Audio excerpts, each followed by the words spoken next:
This is the new Enduro lid from Leatt that I just got. The 4.0 Enduro with the removable chin bar. Show you some of the features that maybe you're looking for on a helmet and some of the drawbacks of this helmet.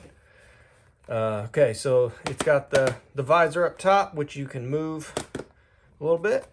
It's got these little slots for your glasses, which is actually kind of cool. See little slots, and it looks like it'll sort of hold them in place-ish. Enough room for your goggles, which is cool.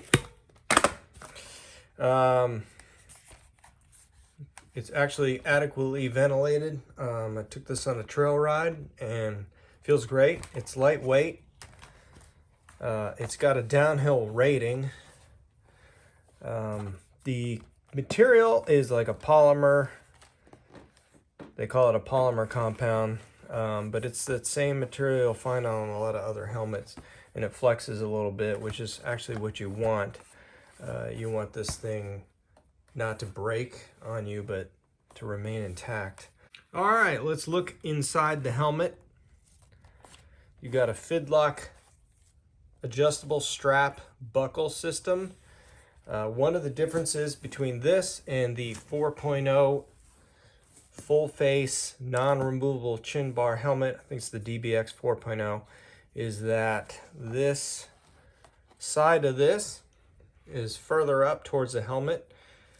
I found that the strap on that one actually put the Fidlock right underneath your chin, so it could hit your Adam's apple. So they changed it, which is nice. So it's on the side, which is where it should be. Inside, you've got is the adjustable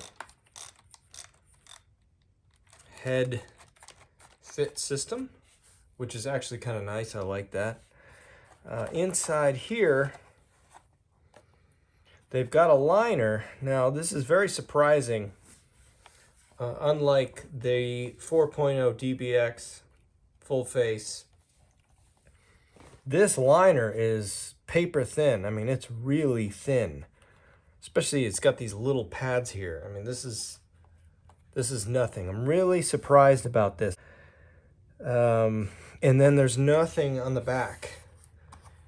There's just styrofoam here. And then it's got the turbine system, but there's none on the back. In the other helmet, there was some on the back. I mean, sort of the back side. Most of them are in the front. But there's no pad here. I don't know why they didn't put any kind of pad here. And why this is so thin.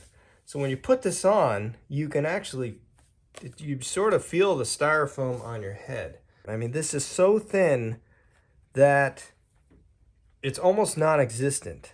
So I'm hoping that they'll come out with a thicker liner they can put in here. This is what it comes with. And the other issue is that it's barely attached. It's got these little sticky dots, and some of them weren't even stuck to the helmet. I had to kind of push on them to get them in there. And then, you know, when you peel this off, you want to wash it, sometimes they come off. So this design of this liner is very surprising. So the helmet does come with an extra set of chin pads you can swap out, and that's it. There's no extra liner, just a set of chin pads. All right, so to remove this, you've got two little tabs. Okay, these pull off away. You can see, I'm going to show you this way, right? And then you just rotate up and these come right out. Put it back, kind of get these lined up.